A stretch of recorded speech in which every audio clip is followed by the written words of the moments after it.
But okay, so getting back to the actual Modern, the state of Modern, the format as it is right now, which I know we were kind of getting into just a minute ago. Let's just really, I think let's start at the top, because right now, if you go to Goldfish, the top deck, it's this 4-color. It's the Saheeli, Uro, Omnath, like, Urion. It's just like this hodgepodge of good stuff cards. And my favorite thing about this deck is that it plays Felidar Guardian and Saheeli, and that's like they're not even close to the best cards in the deck. They're like just I look at this and I'm like, you could not have that combo in here and the deck would still be just probably almost as good. Just wouldn't have the insta wins. Saheeli and Felidar Guardian are best in decks that are trying to abuse ETBs, right? Like that's right. where they, because then they're good on their own. They create an ETB trigger, and so they're basically flicker wisps in half the deck. And when you're using them in that way, you get the advantage. So I guess, yeah. Sorry. You guys tell us about the deck because you've actually played against it.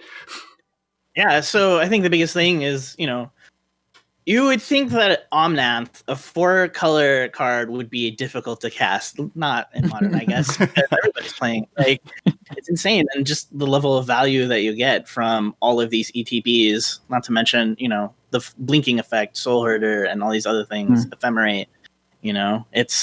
I think when you're playing against it, it's hard to know what access to tilt on to fight against it. Like, do I stop the ETBs? Do I attack the graveyard because Uro is a thing? Like, and then so it makes it difficult to know how to attack it effectively and get value for like whatever you're playing, because they're just kind of marching to their own plan. It seems like looking at it where I'm just like they're playing Wall of Blossoms and Coiling Oracles, and they're playing Birds, and they're playing like all these things that make me feel like trying to aggro these guys out, getting the Uros cast all the time. That's not going to happen.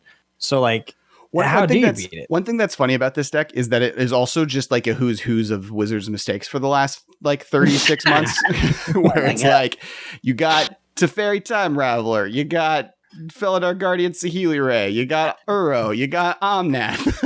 It's like Urion's your companion. You got a companion mechanic happening here. It's like, oof. Even Oath of Nissa, like you could argue. Do we have? Are they playing? They're playing Snow Covered Lands. Do they play? Okay, they are not playing. What's it called? Oh, they are playing Field of the Dead. There it is. I found it. Because why wouldn't you play Field of the Dead? You got Veil Summer in the sideboard. Evaporation. Say that again. So yes. I was gonna say they're playing the new hotness, Skyclave Apparition, this new Zendikar Rising card that has crept up and is the number 1 played creature card in Modern. On a white card at that. Yep. Which Caleb, we will get into. Detail. I want to save that for kind of a whole conversation about that. I do want to kind of go into some of the top decks first. Sure. Because the plan is to try and separate episodes into multiple mini episodes. So this will be, we had like the Moto conversation, and now we're having the deck of the format conversation. And then there'll be the Skyclave Apparition is now the best card in the format somehow conversation. So what? How do you beat Uro? Yeah, how do you beat Uro? How do you? You beat them by making sure they never have land. So that's how I've done it so far. I don't know that you can do that in every deck, but that's how I did in my last deck. Played some Boros Land Destruction. Just make sure they don't have lands and they can't cast their big bad spells, and go from there. I feel like that the top decks too, like Heliod combo. That's probably another way to just be faster with your combo, or be more aggressive, a la Rakdos Death Shadow with big threats, thought seizing away any kind of, and having removal. So. Yeah, it's kind of we're kind of rock, paper, scissors almost. Yeah, well, I think if you look at the other decks in the metagame, like kind of like you were saying, Alex, you do beat it by going faster. All of these decks are going to be faster than the Uro Omnath deck. Heliod Company can just oops into their combo. Rakdos Death Shadow is Death Shadow. Eladamri's Toolbox is probably like the slowest out of the top 5, but it still can just kill you on turn 3 or 4 pretty easily. And it's like trying to cast a Primeval. It's kind of It's trying to cast a Primeval Titan, which is like a going over option if you can't go under. Yep. Well, and the deck has multiple win conditions with Field of the Dead and Malkuth. Yeah, turn Dryad. Into a mountain. That's what has been really insane to see, is that Scape Shift is gone, and now there's a cheaper card with Dryad, and everything that you're playing is a mountain now. Which with no They're also actual islands. mountains in the If deck. you're able to get them with Boil, that makes it extra funny. But Oh yes. Oh, You know, nice. it's funny looking at this Tron deck, which clocks in here, I think, at 6th on the list. Mhm. This is the same deck, Alex, that we played back in the day. I mean, not even back in the day. This is the same deck that you and I were playing against and with like a year ago. It plays the only difference is Thragtusk, Karn, which is like a little. the only big update to Tron for a while has been Karn the Great Creator, which was a huge update at one point, and then they banned some cards, and now it's a good update. But yeah, all right, Mycosynth Lattice had many of Yeah. I think we're all But better. it's interesting. It's interesting that. that deck managed to survive. I wonder how that deck managed to survive. What is it about? What is it about that strategy that didn't get so thwarted or updated by all these things people were doing? I guess like turn 3ing a Karn is just still really good. Yeah. I guess that's just the answer. Is like it's pretty hard for any of these decks to beat the ability to exile a permanent and be left with a giant threat right away. I think having the Great Creator and having a Wishboard package too, being able to get out silver bullets for whatever situation you're in. I can't tell you how many times I have stood across like a Karn and they get a Tome Rod's Crypt or a Walking Ballista or any like ensnaring bridge, any number of answers to like what I am trying to do on my board at the moment. And then, so I Yeah, think and Karn- that just gives them that extra turn or two just to get the rest of their stuff going, to get that 7-mana Karn or to get that Ugin. I think because you got to deal with that. Yeah. I think there's an argument too that Tron has always been, and like this is gonna be a weird statement, but Tron has always been too powerful for Modern, but it's just so bad against a type of deck that it is always rock paper scissors out of the format in a way that it's never been problematic, and it's also just extra bad in GP formats and like high tournament level play, because so often the decks that are going to win those are the ones that are also bad matchups for Tron, that it's like the only time Tron has become a problem is like when Jund is the best deck, and everyone knows Jund is the best deck, so people are playing it, and then Tron's like, haha, you can't you get wrecked. But then like, yeah, getting the extra power level, and then it just being very powerful. Is that a kitty or it is a kitty? We got a kitty cam. This is a kitty. You are in the jungle, so this all makes sense. Right? And then, so it makes sense to me that Tron has just always been what it is. More than and like there's other things like Helia Company, which we talked about briefly, is a company deck. Like this deck has existed my whole life. It was Birthing Pod, and then Birthing Pod got banned, and 3 months later Collected Company was printed, and then the deck came back. Right. It's playing some new spiciness, but yeah. I think too, like not underestimating people's like favorite decks. There are people that just love Tron too, and they're gonna play it no matter what, just like Jund. It's been around. It's been around for a while. Death and Taxes and that, not like there's just always going to be format staples and they'll ebb and flow. I would say Tron was actually pretty bad a few weeks ago when Cleansing Wildfire was printed and everybody was testing that. It was crazy, so. Well, there's also like a conversation of like, and we've always said this on the podcast, which is it is better to be good at your deck and to know how it plays to its best ability than to be playing the best deck. And almost 9 times out of 10, because 900 players out of 1,000 are not good enough to be like able to just pick up a Modern deck and spike a Pro Tour or a GP with it, right? Like that, there are those players, but like more often than not, your chance of success is going to be like, oh, I am the best Merfolk player. I play Merfolk every GP, and I just happened to match up right this GP, and now I've won it, because then that's happened. Like every Merfolk player that you see wins a GP, they're not the player who picked their deck up because they thought it was good that weekend. They played it because that's their jam, and they've been playing Merfolk in every GP they've ever been to. Then there may be the professor. Now it looks like there's an Is It Control deck with the Kiki Jiki Deceiver Exarch combo here that's not high on the list, but it's definitely in the top. It looks like the top 15 most played decks. That was like pretty like, that had been lost for a long time. People were not doing the Kiki Jiki version of that deck. It always seemed like it was too slow, and I wonder why. I wonder if it's because the value at the top there is so powerful that it's an interactive way to set up a win condition while still interacting. Because otherwise, so much of what you're doing, it feels like with a control deck is like, you're trying to like eke your way, dink and dunk, sweepers, counter spells into like taking over. But these decks are playing so many redundant, resilient cards that are valuable in your hand, on the battlefield, in the graveyard.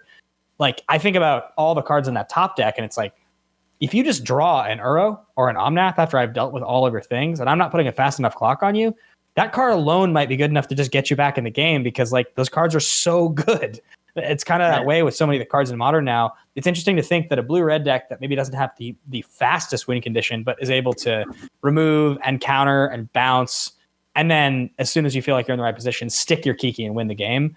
Maybe that's why that's good now, but obviously not good enough to be top. But it is interesting to think about. This is a control deck is really interesting too, because it's only playing 3 islands and it's got 2 boils on the sideboard. Mm-hmm. So you're looking at like if you're up against Uro and they're playing a bunch of islands, and new tech too with like the flip lands, it's playing Valakut Awakening. So being able to dig a little bit deeper in your deck to find what you need for the combo also helps. Yeah. So how much would you say the new flip land spell lands, not the flip lands, because those are obviously very, very, very, very powerful. But the tapped land on one side, spell on the other side lands have influenced the format since their release? Not as much as I thought they were going to. Like you do definitely see them. I think like Glasspool Mimic is probably one of the big ones. That was a huge win for a lot of The white one that gains you life has seen a little bit of play, mostly in like Death and Taxes lists and stuff like that. But yeah, I'm actually kind of surprised that they haven't seen more play. Yeah, and then I've seen Valakut Awakening, and then obviously whatever is recycled into Oops All Spells. Right, I think that's right. Yeah, of course. That's the biggest deck that's gained any kind of traction from entering the battlefield tapped. So. We heard from our one of the moderators of our group was posting about it and saying like, hey, you guys should all be paying close attention to this deck right now. Like this is starting to really do some things. This is like really starting to show up. It's a cool deck. It's interesting. I always love decks like that. So it's really cool too because it can flip on 2 sides. You can play the Charbelcher version and get them like that, or you can play with the creatures that exiles your library, and then you're able to bring back Bench Vines and then just sick. And this sort of the It's fun too because like not every one of these Oops All Spells decks is even playing Charbelcher. Like if you look at this top list, it's not playing Charbelcher in the 75. And so you just don't know when you're facing against it. Like, are they going to bring in Charbelcher against me? Should I bring in my stuff for Charbelcher, or do I just hope that I can hit the graveyard and that'll be good enough?